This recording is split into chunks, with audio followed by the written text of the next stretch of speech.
from your senior quarterback? I mean, what you need from any leader is just lead by example, and there's only so much talking you can do. I mean, it's about making plays. It's about doing what's best for the team and putting the team first. And that's true for any leader on the team.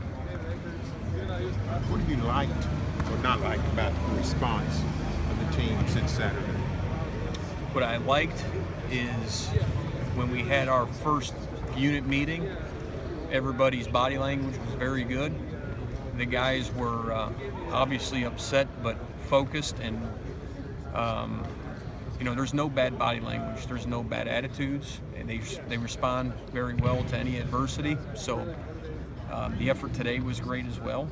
So all of those things are good signs, and it's no surprise because we understand who we have and what kind of leadership we do have, and it's good leadership, and our guys are going to fight to the bitter end. Those young offensive linemen, when you finally got to look at the film, how do you feel that they kind of composed themselves under their first attempt as so if I didn't answer her question about TCU, okay, and I answer your question about TCU, that's not fair to her, so let me phrase can't. it a different way. From what you saw from film, were you able to pick up on anything going forward to maybe you can call plays a little differently to maybe to their strengths? Yes, I think that's a fair question, and I would say anytime you can simplify for inexperienced guys, regardless of whether a receiver, quarterback, or offensive lineman, you're going to help yourself out. You had a chance to watch Chris Carson much on Sundays? I have not. I saw one highlight, his first touchdown. Is it kind of crazy now he's leading a NFL franchise backfield? He was a backup here last year, or number 2 guy. Well, I'm not surprised. He's a very talented guy, and the way he played in the second half of the season, I mean, doesn't surprise me very much because he really came on. And Gundy talked about how he just clicked. Is there something that just clicked for him when he started? It's a great question. It's a great question.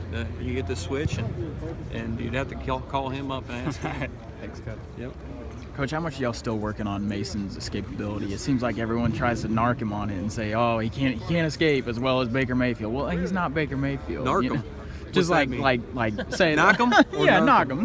Because I think so, narc used to be a different verb when we were. Yeah, knock him. We'll go knock him. Okay, knock him.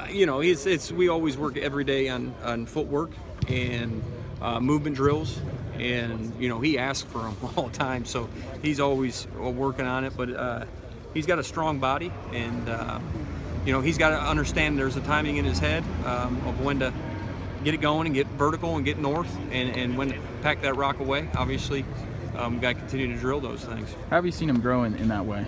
I feel like he's just so much better inside the pocket, side to side, front and back than he's always had that knack. He keeps his eyes downfield, and we got to continue to stress 2 hands on the football until point of separation. But he's always done a great job in the pocket.